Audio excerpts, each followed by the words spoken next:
ഏവർക്കും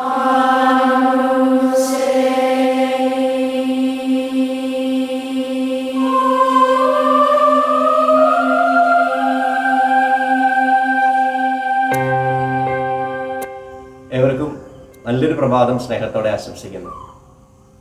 നമ്മൾ ഇന്ന് ധ്യാന വിഷയമാക്കുന്ന സക്കേവൂസിനെയാണ്. പലവരും നമ്മൾ ധ്യാനിച്ചിട്ടുള്ള ഒരു വ്യക്തിയാണ് ഈ സക്കേവൂസ്. ഈ സക്കേവൂസിൻ്റെ സുവിശേഷ ഭാഗം വായിക്കുമ്പോൾ മനസ്സിലൂടെ പോകുന്നൊരു സുന്ദരമായൊരു വാക്യമുണ്ട്. Every saint has a past, every sinner has a future. ശരിക്കും ക്രിസ്തു നോക്കിയത് സക്കേവൂസ് എന്ന് പറയുന്ന ഒരു വ്യക്തിയുടെ നാളുകളിലായിത്തീരേണ്ട ഒരു വിശുദ്ധനെയാണ്. പക്ഷെ ജനക്കൂട്ടം ക്രിസ്തുവിനെ കല്ലെറിയാനുള്ള അല്ലെങ്കിൽ അവനെ വിമർശിക്കാനുള്ള കാരണം സക്കേവൂസ് എന്ന് പറയുന്ന വ്യക്തിയുടെ ഇന്നലകളെ അല്ലെങ്കിൽ അവൻ്റെ പാപപരമായ ഒരു ജീവിതത്തെയാണ്. ഇവിടെയാണ് നമ്മുടെ നോട്ടം എന്നുള്ളതാണ്.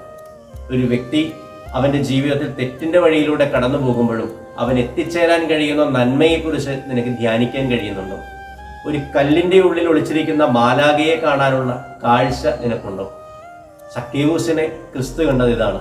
ആ മനുഷ്യന്റെ ഉള്ളിലെ മനുഷ്യത്വത്തെ, നന്മയെ, പുണ്യത്തെ അവൻ കണ്ടു. അതുകൊണ്ടാണ് കൃത്യമായിട്ട് സക്കേവൂസിന്റെ വാക്കിലൂടെ അവൻ പറഞ്ഞു, ഞാൻ ആരുടെയെങ്കിലും വക വഞ്ചിച്ചെടുത്തിട്ടുണ്ടെങ്കിൽ അതിനൊക്കെ ഇരട്ടിയായിട്ട് ഞാൻ തിരിച്ചു കൊടുത്തുകൊള്ളാം. ഇത് അവൻ്റെ ഉള്ളിലെ പുണ്യമാണ്. ആ കല്ലിനുള്ളിലെ ഒരു മാലാഖയാണ്. നമ്മുടെ ജീവിതത്തിൽ വേണ്ടത് ഇതാണ്.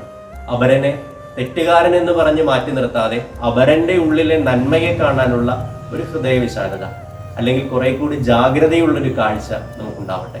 ഈ ഒരു ദിവസത്തിൽ അത് മാത്രമേ ഉള്ളൂ. ആരെയും കുറവുള്ളവനാണ്, പോരായ്മയുള്ളവനാണ്, പാപിയാണ് എന്ന് മുദ്രകുത്തി മാറ്റി നിർത്താതെ ആ കല്ലിനുള്ളിലെ മാലാഖയെ കാണുന്ന പുണ്യം നമുക്ക് അഭ്യസിക്കാം. അതിനുവേണ്ട എല്ലാ ദൈവകൃപകളും ദൈവം നിങ്ങൾക്ക് സമൃദ്ധമായി നൽകട്ടെ. ഈശോ മിശിഹായ്ക്ക് സ്തുതിയായിരിക്കട്ടെ.